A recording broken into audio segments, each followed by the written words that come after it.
Di sini aku mau menjelaskan hasil pengamatan aku di salah satu pasar Jumat yang ada di perumahan Bukit Tiara. Nah, sebelumnya pasar ini tuh bukan cuma soal untuk menjual atau membeli barang aja, tetapi juga untuk tempat orang-orang yang berbeda latar belakang budayanya untuk berinteraksi dan berkomunikasi. Dan aku wawancara salah satu warga yang ada di perumahan Bukit Tiara, yaitu Bapak Purwanto. Beliau memberitahu asal-usul pasar Jumat ini. Kenapa disebutnya dengan pasar Jumat? Karena memang diadakannya itu setiap seminggu sekali dan diadakan tepat pada hari Jumat dan dilakukannya itu di sore hari. Jadi ibaratnya itu pasar Jumat ini tuh pasar besar-besarannya masyarakat perumahan Bukit Tiara. Jadi untuk masyarakat perumahan Bukit Tiara yang ingin mencari sesuatu yang tidak ada di pasar biasanya itu biasanya berbondong-bondong untuk datang ke pasar Jumat ini untuk mencari sesuatu yang ingin dibeli.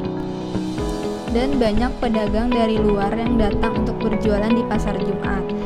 Jualannya itu bermacam-macam, mulai dari sayuran, pakaian, alat rumah tangga, aksesoris, dan jajanan-jajanan lainnya.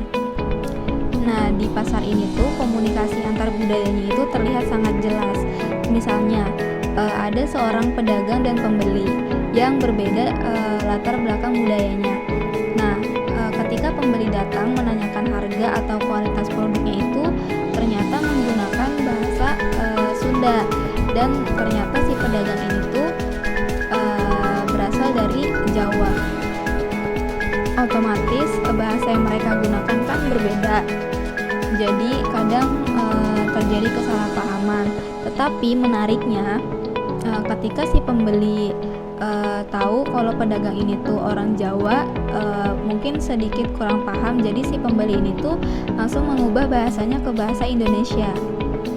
Dan di sini juga bahasa Indonesia itu ternyata terlihat sangat penting untuk bahasa tengah untuk menyatukan orang-orang dari latar belakang budaya yang berbeda.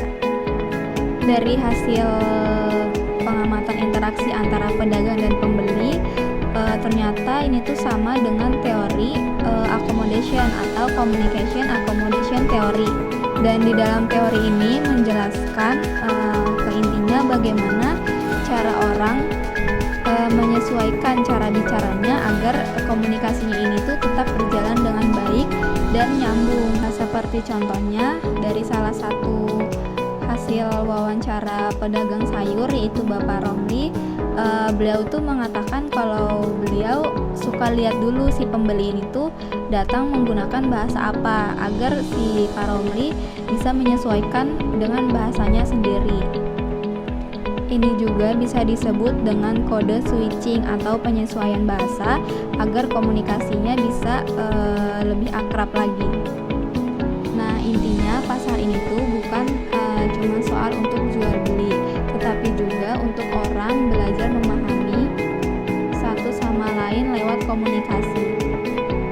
Di sana banyak sekali perbedaan budaya, tetapi karena warga perumahan Bukit Tiara ini ingin menyesuaikan diri, akhirnya komunikasinya itu tetap berjalan dengan lancar dan menyenangkan.